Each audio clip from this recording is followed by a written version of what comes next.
So I'm sitting in my bedroom right now because I have COVID, because people still get that, and I'm incredibly sick, and I can't go into any other room in my house. However, after watching what happened at the Trump rally and going into this week of the Republican convention, I couldn't just watch this narrative spin out of control for profit and power without attempting to counter it in some way with what I know to be the truth. And again, I don't work for anyone, so I can tell you what I know without having to tell you what my bosses want me to say. The events of this weekend were devastating for many reasons. I have a lot of thoughts and even more questions about what actually happened, but in an attempt to be responsible, I'm going to refrain from publicly sharing my opinions, despite the fact that I feel like I understand what we're witnessing and it makes me deeply concerned for the country. But until more evidence comes out, I'm going to refrain from commenting. That being said, there are some things that I would like to address. The first is that the rewriting of this narrative of what happened at the Trump rally in Pennsylvania is somehow the fault of the Democrats is ludicrous. And to say otherwise is not only irresponsible, but inflammatory. To blame a group that had absolutely nothing to do with a hostile and violent attack without any evidence or cause, in fact, with all known facts pointing in the opposite direction, is a deeply dangerous thing to do. And quite frankly, as a registered Democrat, I'm really sick and tired of being accused of things that have absolutely no bearing in reality. Just as Democrats never wanted to abort babies up to and after birth, a nauseating accusation based entirely on lies and fabrication, the Democrats are not the party of violence and retribution. I've had enough of the story that is, at its best, both sides, and at its worst, the Democrats are to blame.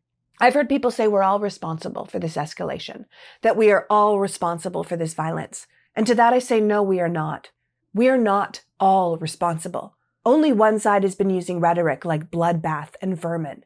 Only one side has perpetually refused to pass any and all common sense gun legislation for decades. Only one side does nothing, while what happened on the weekend to a presidential candidate happens daily to the citizens of this nation, including our youngest and most vulnerable.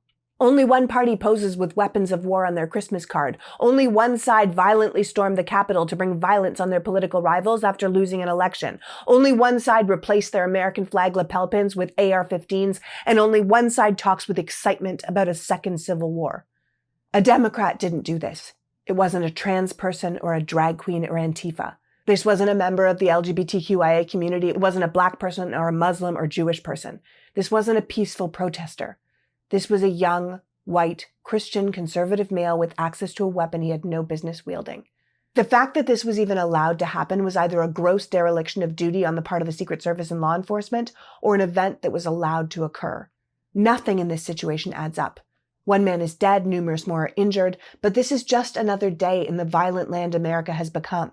To blame the Democratic president or the Democratic Party, who have done nothing but attempt to stop events like this from happening through common sense gun legislation, but have been thwarted every single time by Republicans who are now blaming them for this event, is too much.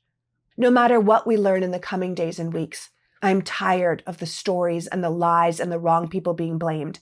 And as far as I'm concerned, the bottom line is this event has nothing to do with the upcoming election.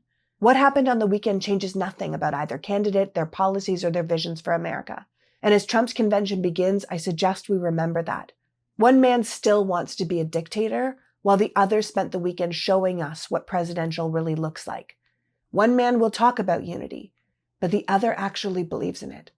And whether we ever know what happened, it won't change the temperament or the morals or the plans of the two men asking to lead this nation. And while one will amp up and fundraise and dine out on this violence, the other will look to stop it. So ask yourself, events aside, which America seems safer for you and your family? And then choose to vote accordingly.